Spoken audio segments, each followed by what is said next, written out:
Hello, chào Vinh, xin chào các bạn.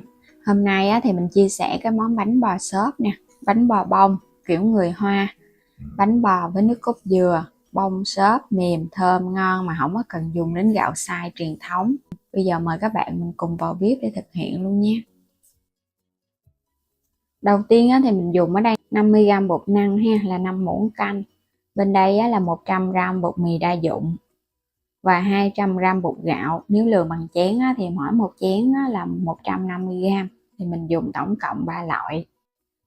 180g đường cùng với 450ml nước cốt dừa nha. Nước cốt mà đặc béo thì bánh nó ngon. Tiếp theo là mình có 1 muỗng cà phê men khô, đây là men ngọt làm bánh mì, và thêm chút muối, kết hợp thêm 1 muỗng cà phê baking powder nữa. Rồi các bạn sẽ cho hết men vô thau. Hơn nửa chén đường cũng cho vô thau luôn. Rồi các bạn sẽ cho cái phần nước cốt dừa 450ml vô nha. Còn nếu mà không thích béo thì mình thay bằng sữa tươi không đường. Trộn đều một cái để cho đường và men nó quyện với nhau. Nếu như mà men có hơi cũ thì các bạn đậy kín, mình chờ 5 đến 10 phút cho nó nở lên. Sau đó thì hãy cho bột lần lần vô. Còn nếu men mới thì cứ trộn rồi cho trực tiếp phần bột vô luôn nha. Bột mì đa dụng hoặc là bột mì cũng được, bột gạo, rồi bột nở mình cũng cho vô luôn nè, chút muối. Sẽ trộn đều lên để cho tất cả các loại bột nó quyện với nhau. Đối với cái bánh bò xốp thì mình không có cần dùng tay để nhồi bột, chỉ cần trộn cho các nguyên liệu nó quyện, thì phần bột của mình trộn xong nó sẽ hơi sệt sọt thì bánh nó mới xốp ngon. Còn nếu mà nó lỏng quá là bánh của mình nó dễ bị mềm lắm, nó không có độ dai. Bây giờ sẽ lọc nó qua cái gây để cho phần bột nó mịn hơn. Bánh này có nước cốt dừa cho nên là phần bột nhìn nó cũng bóng lắm. Nếu mà các bạn thay sữa tươi thì nhớ thêm vào muỗng canh dầu ăn ha.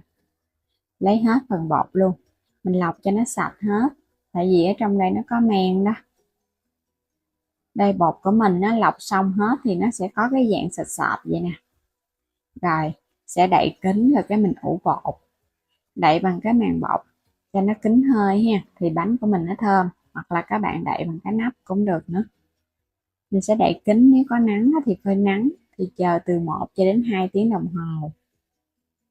Sau khi mà bột nó nở lên gấp đôi thì mình ủ cũng khoảng 2 tiếng đồng hồ bột mà nó nở lên gấp đôi lúc ban đầu là được Phần bột của mình nó sẽ xốp dữ lắm. Sẽ tháo nó ra, các bạn sẽ khuấy đều lên.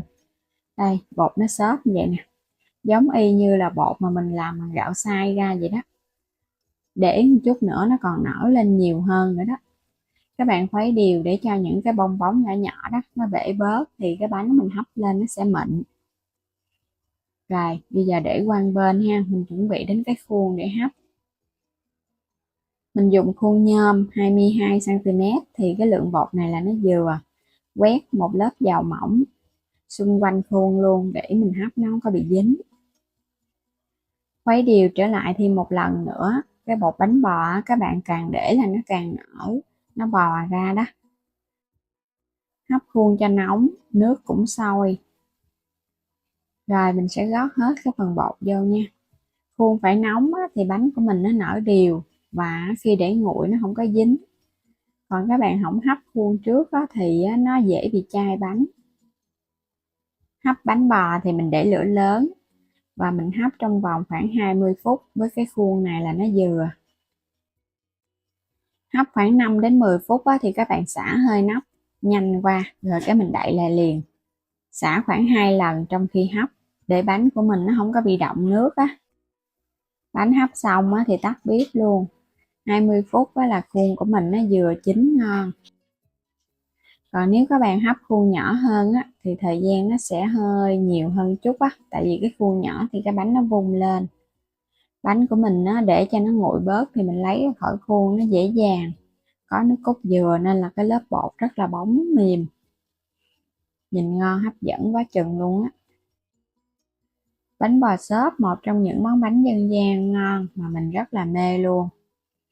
Từ nhỏ là đã mê cái món bánh bò này rồi, nhưng mà hồi xưa thường là nhà nhà đều làm bằng cái gạo xay kiểu truyền thống.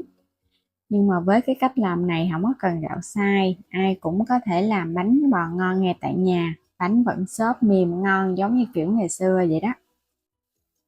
Bây giờ mình sẽ cắt ra cho các bạn xem cái độ bông xốp ở bên trong nha. Bánh bò xốp mà làm thành công là món bánh nó cầm lên nó xốp và nó mềm giống như là cái bông mút vậy đó, là bánh bò mới thành công. Còn bánh các bạn cầm lên nó nặng tay á là bánh bị chai. Chai á thì cũng có nhiều nguyên nhân, là do mình ủ bột chưa tới, là do bánh bị dư nước, là cũng là do cái phần men các bạn làm á nó không có được nở á, thì bột nó bị chai. Đây, vẽ ra bên trong nè, từ trên xuống dưới bánh xốp mềm, nhìn hấp dẫn quá chừng luôn á. Bánh mà nó xốp như vậy nè, cầm lên nó nhẹ thì mình ăn nó ngon. Nhưng mà công thức này á là bánh của mình nó có độ dai, độ mềm và độ bông xốp, không hề bị khô quá đâu, ẩm mềm. Còn các bạn làm á, nếu mà có ít nước quá là nó sẽ bị khô, mình ăn có cảm giác giống như nó hơi ngạn ngạn á. Còn công thức như vậy, cái lượng nước như vậy là nó vừa. Còn độ ngọt á, thì các bạn có thể điều chỉnh tùy ý thích không có ảnh hưởng gì đến chất lượng của bánh hết. Thì chỉ có 3 loại bột mà mình đã làm ra cái công thức bánh bò ngon kiểu truyền thống của người Hoa rồi đó. Nhanh gọn, không cần dùng đến cơm rượu, cũng không cần dùng men cơm rượu mà ủ nữa. Bánh thì trắng, mềm, không có bị ngã vàng nè. Thơm lắm các bạn ơi. Bánh bò mình cầm lên nó thơm cái mùi nước cốt dừa nè, thơm cái mùi men mình ủ nữa. Đặc biệt là béo nước cốt dừa thì ăn nó mới ngon. Mình cho cái bánh này là độ ngọt cũng đậm đà luôn nha. Nếu mà bạn nào thích ít ngọt thì mình dùng 150g đường là được. Bánh này ăn không hết thì cứ để yên vậy, qua ngày hôm sau mình ăn vẫn ngon luôn, không có bị cứng gì đâu.